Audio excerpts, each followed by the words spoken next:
पश्चिम बंगाल में आगामी विधानसभा चुनाव को लेकर राजनीतिक माहौल गर्माता जा रहा है। इस मुकाबले में दो प्रमुख प्रतिद्वंदी तृणमूल कांग्रेस और भारतीय जनता पार्टी चुनाव प्रचार के साथ एक दूसरे को कमजोर करने में भी लगे हुए हैं। इसके लिए दोनों पार्टियां बंगाल की चर्चित हस्तियों को अपने दल में शामिल करने की पूरी कोशिश कर रही हैं। इसी के साथ बंगाल में फिल्मी हस्तियों से चुनावी तस्वीर बदलने की कवायद अब तेज हो गई है। बांग्ला फिल्म इंडस्ट्री पर तृणमूल का प्रभाव करीब 1.5 दशक से रहा है। यही वजह है कि ममता बनर्जी हर चुनाव में फिल्मी हस्तियों पर अपना दांव खेलती हैं और उन्हें इससे सफलता भी मिलती है।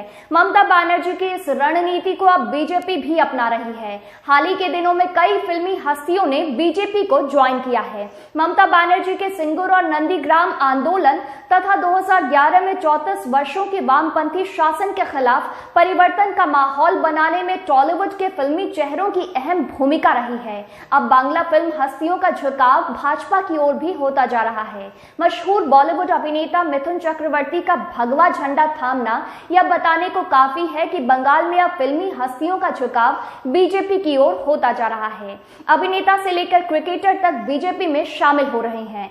अब बांग्ला फिल्म जगत भी दो धड़े में बंट चुका है। एक तृणमूल के साथ है तो दूसरा भाजपा के साथ।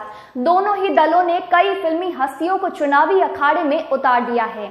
आइए आपको बताते हैं कुछ ऐसे सेलिब्रिटीज के बारे में जिनके दम पर बीजेपी बंगाल जीतना चाहती है। यश दास गुप्ता। पश्चिम बंगाल विधानसभा चुनाव की गहमा गहमी के बीच यश दास गुप्ता का बीजेपी में शामिल होना पार्टी के लिए महत्वपूर्ण माना जा रहा है।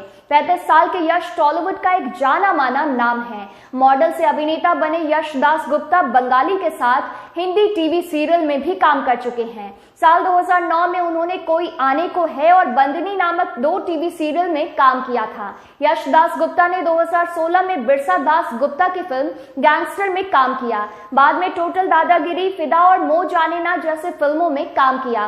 पिछले साल जाकिर अहमद की एक्शन थ्रिलर SOS कोलकाता में यश दास गुप्ता नजर आए थे।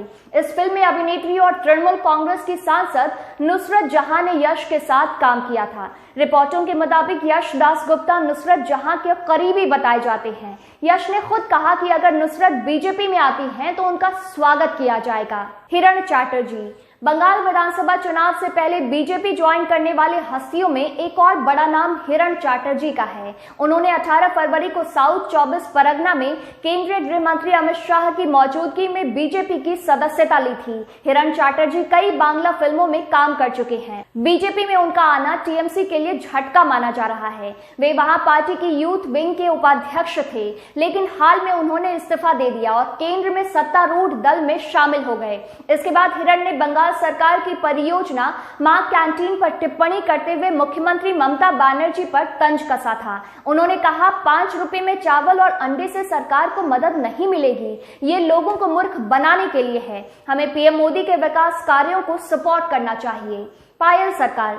बीजेपी ज्वाइन करने वाले बंगाली अभिनेता अभिनेत्रियों में पायल सरकार भी शामिल हैं। एक्ट्रेस पायल सरकार ने आधिकारिक रूप से पार्टी की सदस्यता ली है।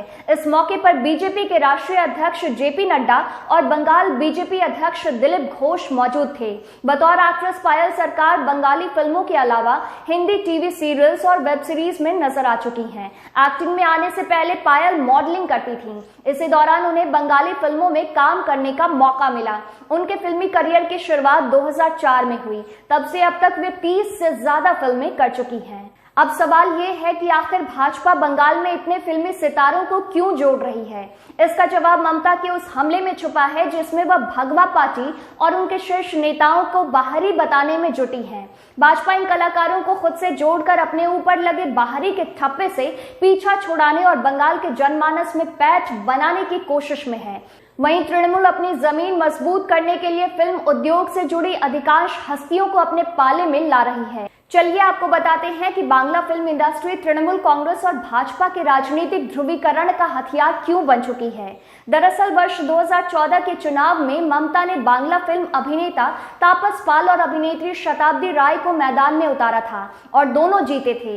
इसके बाद 2016 के विधानसभा चुनाव में अभिनेता चिरंजीत और अभिनेत्री देवश्री राय को उतारा और दोनों विधायक निर्वाचित हो गए। लोकसभा चुनाव में अभिनेता देव, अभिनेत्री मिमी चक्रवर्ती, नुसरत जहां, शताब्दी राय, मुनमुन सेन, अर्पिता घोष को भी मैदान में उतारा था। इसमें से देव, मिमी, नुसरत जहां और शताब्दी राय सांसद हैं। वहीं भाजपा ने अभिनेत्री लॉकेट चैटर्जी को उतारा और वह सांसद बन गईं।